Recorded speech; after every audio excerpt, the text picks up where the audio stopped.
Oke, bismillahirrahmanirrahim. Assalamualaikum warahmatullahi wabarakatuh. Ya, terima kasih atas kesempatannya. Jadi, untuk pembahasan minggu ini kita lanjutkan dari pembahasan minggu lalu tentang mekanisme keuangan berbasis jual beli. Di mana minggu kemarin kita sudah membahas tentang murabahah dan minggu ini kita akan mulai bahas tentang salam serta istisna. Nah, kalau kita mungkin pernah mendengar istilah pre-order, jual beli dalam bentuk pesanan gitu kan, kita pesan dulu barangnya, kita bayar, baru barangnya diserahkan di waktu di kemudian hari. Nah, itu adalah salam. Jadi sebetulnya salam ini dalam keuangan syariah itu sudah sangat melekat di kehidupan sehari-hari kita gitu kan, walaupun memang terdengar agak asing istilah salam ini. Nah, jual beli pesanan dalam istilah salam gitu kan, ini digunakan di dalam fikih Islam.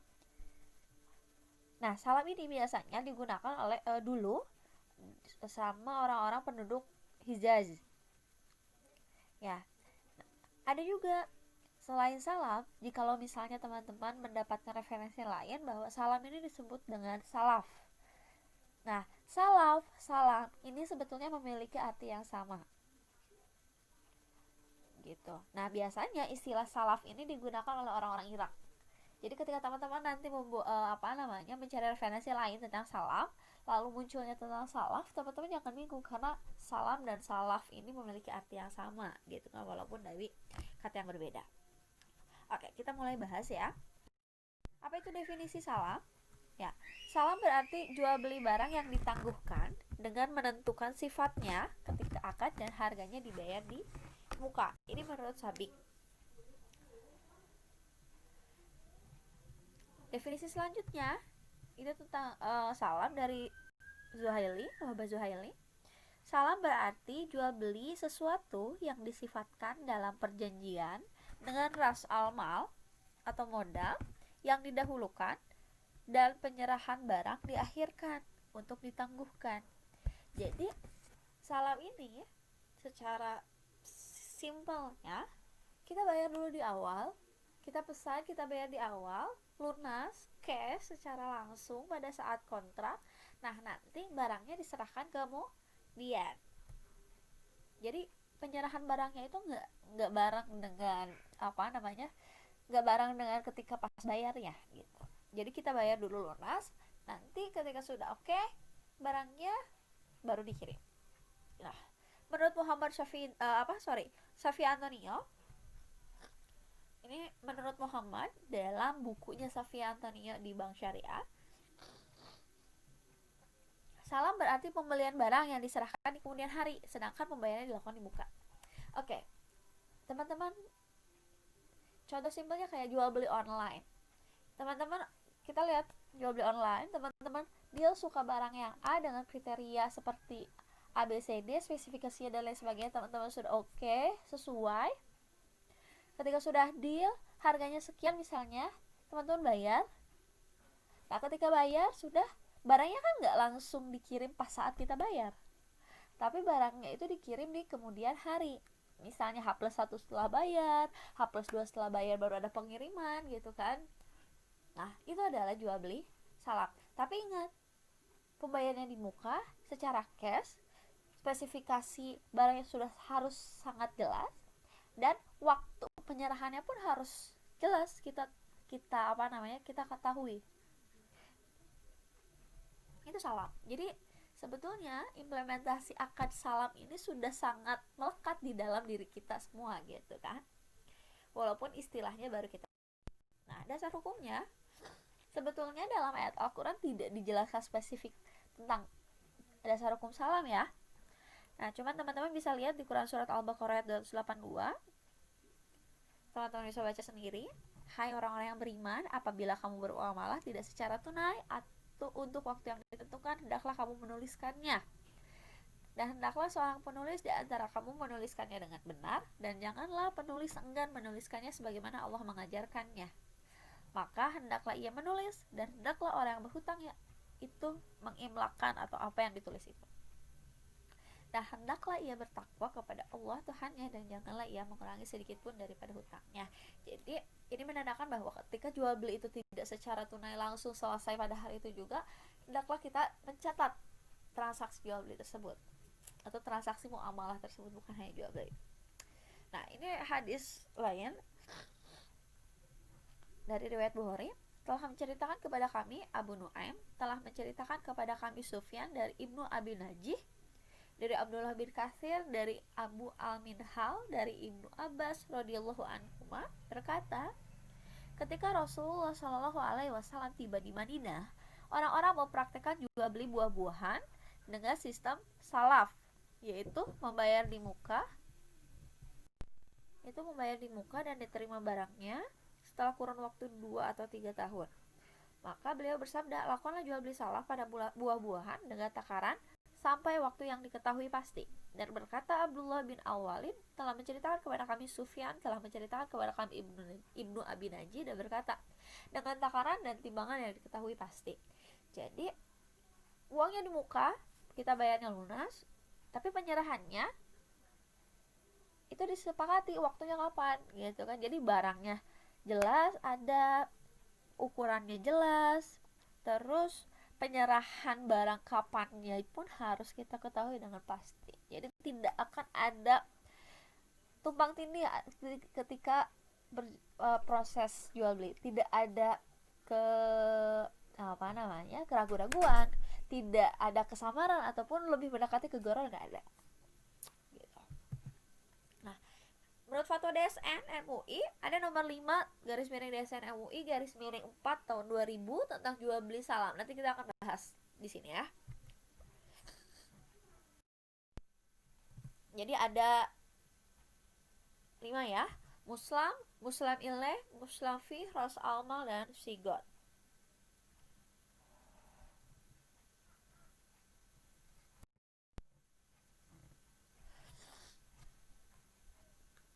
Ketentuan jual beli salam.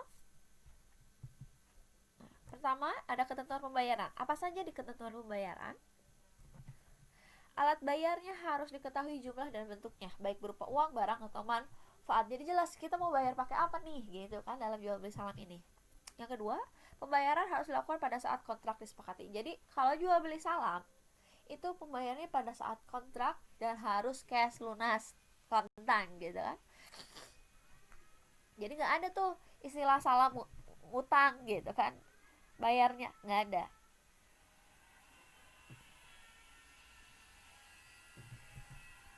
Yang ketiga, itu pembayaran tidak boleh dalam bentuk pembebasan utang. Ini sudah jelas ya. Selanjutnya itu adalah ketentuan barang. Nah, sebenarnya ketentuan jual beli salam yang saya jelaskan di sini itu sumbernya dari fatwa DSN nomor 5 tahun 2000 tadi. Teman-teman bisa lihat fatwa DSN nomor 5-nya. Nomor 5 garis miring DSN garis miring 4 garis miring 2000. Karena itu tahun 2000, jadi teman-teman bisa cek nanti aturan-aturan jual beli salam menurut fatwa DSN MUI. Oke, kita bahas di ketentuan barang. Harus jelas ciri-cirinya dan dapat diakui sebagai hutang.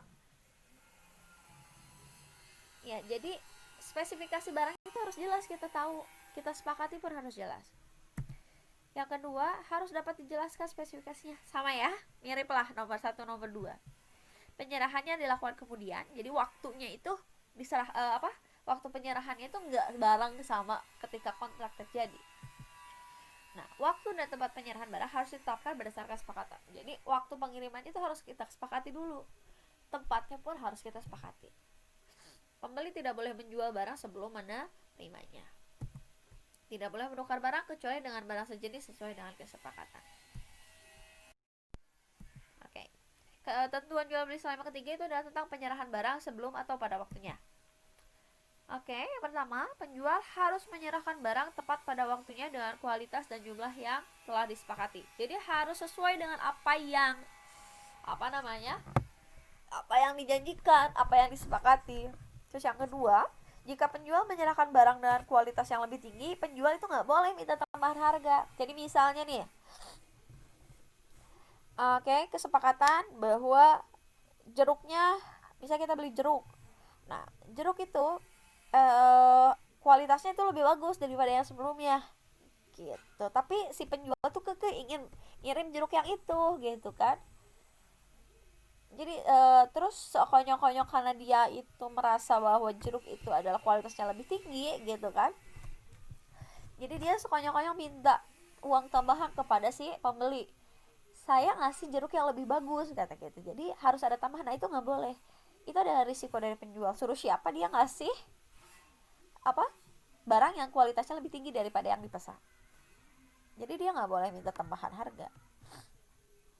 Nah, jika penjual menyerahkan barang dengan kualitas yang lebih rendah dan pembeli rela menerimanya, maka ia tidak boleh menuntut pengurangan harga atau diskon. Tapi beda cerita kalau dia nggak nerima gitu. Poin keempat itu adalah penjual dapat menyerahkan barang lebih cepat dari waktu yang disepakati dengan syarat kualitas dan jumlah barangnya sesuai dengan kesepakatan, dan ia tidak boleh menuntut tambahan harga. Jadi kalau misalnya barangnya sudah ready sebelum waktu yang disepakati ya gak apa-apa gitu kan. Gak boleh minta tambahan harga karena waktunya jadi lebih cepat. Gak boleh berkurang kualitasnya, gak boleh kurang jumlah kuantitasnya gitu. Harus sesuai dengan kesepakatan di awal. Nah, jika semua atau sebagian barang itu tidak tersedia pada waktu penyerahan atau kualitasnya lebih rendah dan pembeli tidak rela menerima, maka ia memiliki dua pilihan. Pertama, membatalkan kontrak dan meminta kembali uangnya. B, menunggu sampai barang tersedia. Jadi pembeli itu punya hak hiar atau punya hak pilih. Gitu ya. Jadi si pembeli itu punya hak hiar memilih ketika ada sesuatu yang tidak sesuai dengan kesepakatan. Pertama bisa batalin kontraknya dan minta uangnya kembali. Yang kedua itu menunggu sampai barangnya tersedia. Itu adalah hak dari si pemesan atau si pembeli. Nah, ini bagannya ada muslam. Muslam ini siapa? Ya, muslam itu siapa? Muslam itu adalah pembeli atau pemesan. Jadi pemesan itu memesan barang yang diinginkan gitu kan, atau si pembeli itu memesan barang kepada penjual sesuai dengan kesepakatan. Barangnya mau kayak gimana? Barangnya misalnya kita jual beli online. Saya ingin beli handphone. Misalnya handphone A dengan spesifikasi A B C D E gitu kan. Pesan dulu nih gitu kan. Oke, berarti harga handphone A itu kurang lebih misalnya 3 juta. Nah, ketika sudah deal, kita sepakat beli ponsel A dengan spesifikasi dan lain sebagainya sudah jelas, maka kita membayar misalnya total 3.100.000 dengan ongkir dan lain sebagainya. Oke, deal. Maka si muslam ini bayarlah ke muslamileh sesuai dengan harga yang disepakati. Nah, ketika sudah bayar, maka si muslamileh itu memiliki kewajiban untuk menyerahkan muslam fee ini atau barang yang sudah dipesan kepada si muslam. Gitu ya. Jadi pertama si muslamnya dulu pesen ke muslamileh barangnya sesuai dengan spesifikasi atau ciri-ciri yang disepakati atau yang diinginkan oleh muslam. Ketika sudah ready barangnya gitu kan, nanti akan dikirim.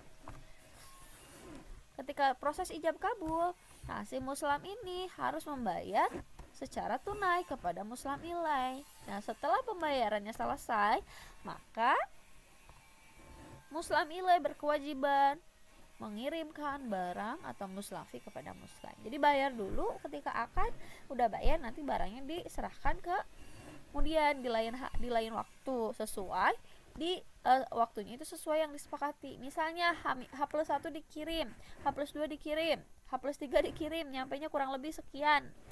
Gitu, kurang lebih 1 minggu paling lambat gitu kan. Jadi kita tahu dikirimnya pakai aplikasi apa, dikirimnya itu pakai jasa pengiriman apa, terus kapan nyampainya gitu, prosesnya seperti apa itu jelas. Itu salam. Nah, ginilah kurang lebih seperti ini ya. Pembeli pesan barang ke penjual, terus bayar, nanti penjualnya kirim barang ke pembeli gitu. Terus kita kenal salam paralel. Apa itu salam paralel? Biasanya di lembaga keuangan syariah itu menggunakan salam paralel yang sudah dibolehkan oleh Fatwa DSN MUI di nomor 5. Jadi di situ jelaskan tentang salam paralel. Nah, salam paralel berarti melaksanakan dua transaksi salam antara LKS dan nasabah dan antara LKS dan supplier atau pihak ketiga lainnya.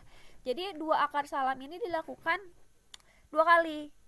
Pertama, nasabah pesan ke lembaga keuangan. Nah, yang kedua, lembaga keuangan pesan ke nasabah penyedia. Kan nasabah lembaga keuangan syariah itu biasanya nggak punya produknya, gitu kan? Dia kan hanya menyediakan jasanya. Jadi si LKS yang itu beli lagi, pesan lagi ke pihak yang lain. Nah, salam dalam teknis lembaga keuangan syariah berarti pembelian yang dilakukan oleh LKS dengan pembayaran di muka dari pihak satu dan dijual lagi kepada pihak lain dengan jangka waktu penyerahan yang disepakati bersama. Modal atau harga yang dibayarkan dalam salam tidak boleh dalam bentuk utang, melainkan bentuk tunai yang dibayarkan segera.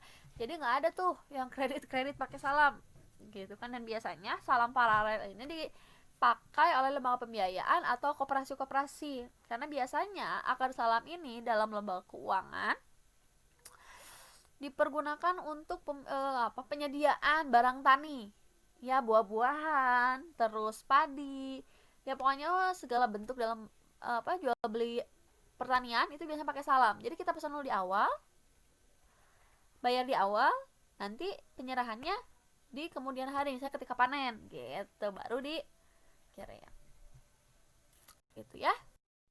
Nah, kurang lebih seperti inilah bagannya. Pertama, misalnya nasabah satu di sini ada muslim ilaih atau petaninya. Nasabah 2 itu adalah muslim, ya.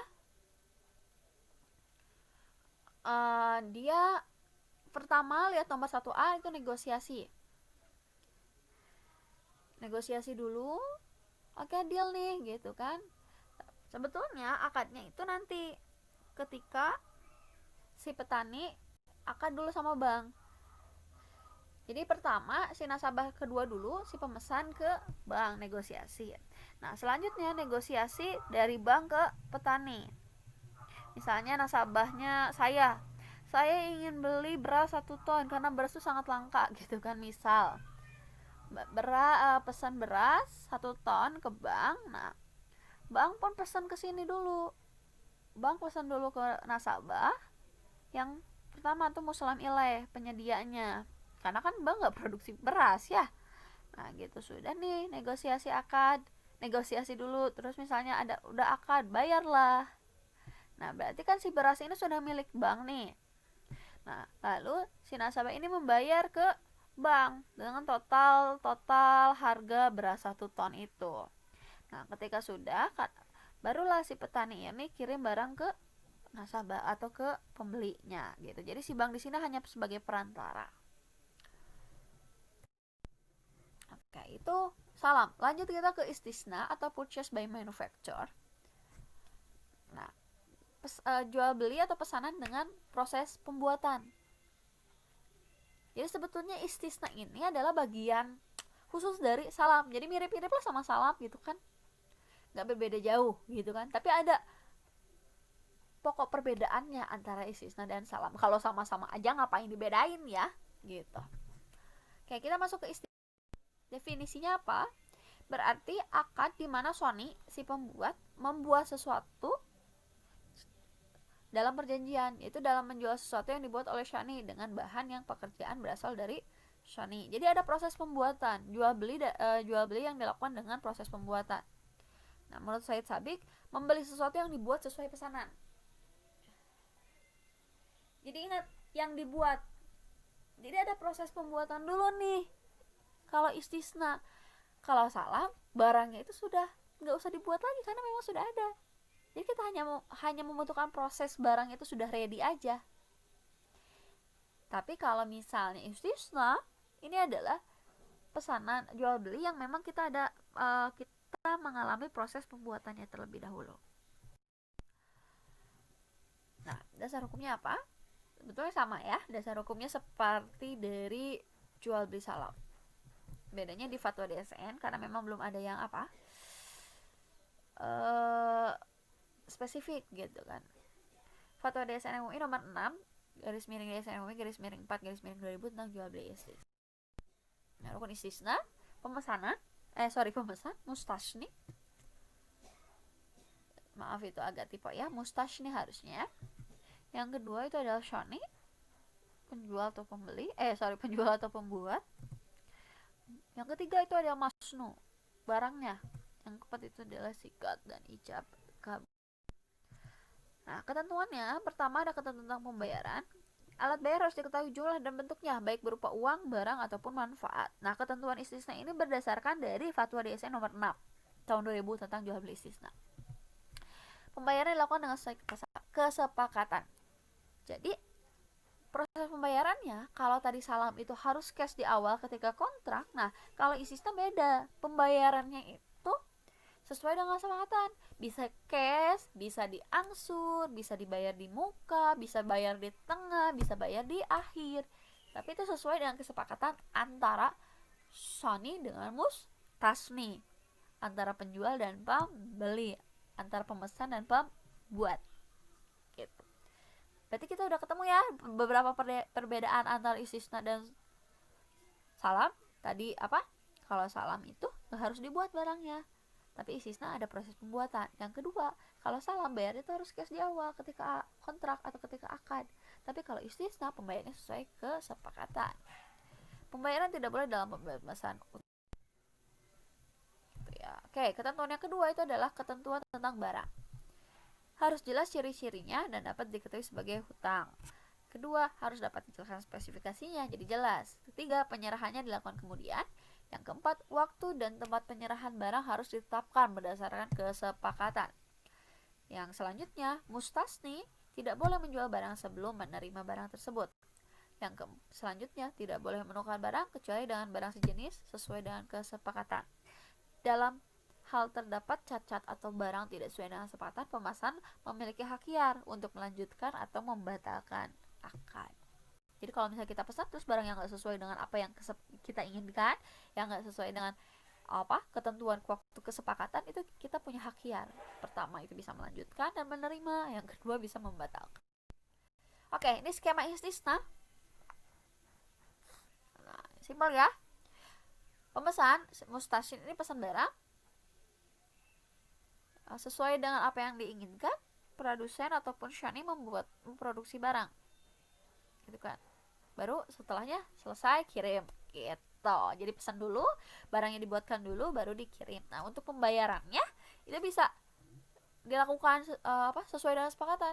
Tadi sempat saya bilang, mau di awal, mau di akhir, mau di tengah-tengah, mau dicicil, mau diangsur, tapi itu harus disepakati di awal. Kesepakatan itu harus disepakati di awal untuk masalah pembayaran. Misalnya di awal akad, ketika akad bayarnya saya mau diangsur 5 bulanan gitu. Ari sepakat penjual dan pembelinya mah ya nggak apa-apa gitu. Contoh misal simpel. Biasanya nih teman-teman di jurusan MD suka buat baju seragam kemeja MD ya. Nah, itu dia. Ketika misalnya teman-teman pesan nih, biasanya pengurus AMJ, teman-teman pesan ke konveksi, Pak, saya pesan baju atau kemeja jurusan manajemen dakwah dengan bahan A, ini contoh modelnya, ini contoh desainnya, gitu kan. Saya pesan 50 piece. Oke, kata produsen, dengan kualitas seperti ini, misalnya terus desainnya seperti ini, kurang lebih harganya berapa gitu kan. Oke, deal gitu kan. Berapa halaman nih waktunya kurang lebih misalnya 2 minggu. Pembayarannya bagaimana Pak gitu kan. Ya udah nggak apa-apa, sekarang misalnya di awal ketika akad sekarang bayar DP-nya aja dulu, nanti DP-nya 10%, nanti sisanya ketika ambil barang. Oke, deal. Itu istisna. Paham ya? Jadi mau salah mau istisna sebetulnya itu adalah hal-hal yang memang sudah sangat biasa kita lakukan di kehidupan sehari-hari.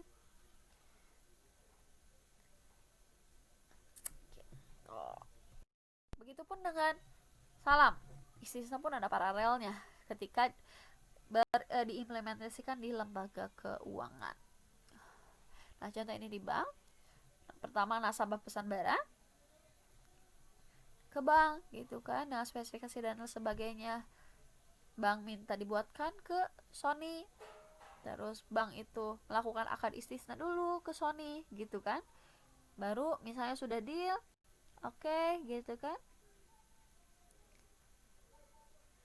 maka akad istisna dengan apa namanya, Sony ini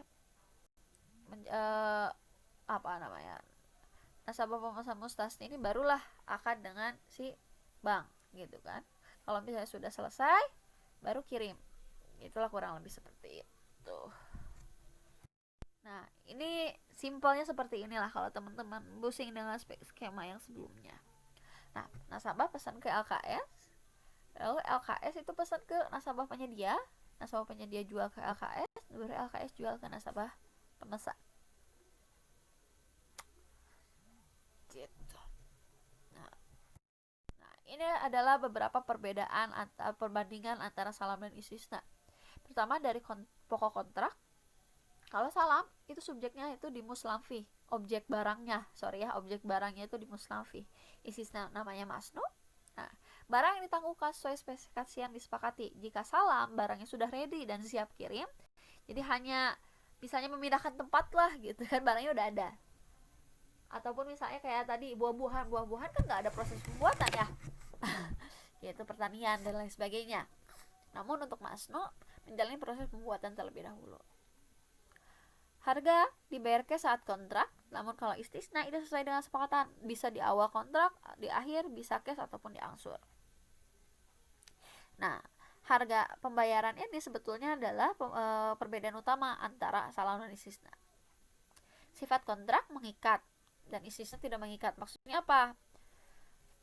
Salam mengikat semua pihak sejak semula, sedangkan istisna menjadi pengikat untuk melindungi produsen sehingga tidak ditinggalkan begitu saja oleh konsumen secara tidak bertanggung jawab.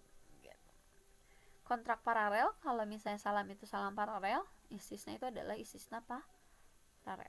Jadi baik salam maupun istisna paralel sah asalkan kedua kontrak secara hukum adalah terpisah. Jadi salam dulu yang pertama selesai, misalnya antara LKS dengan nasabah penyedia.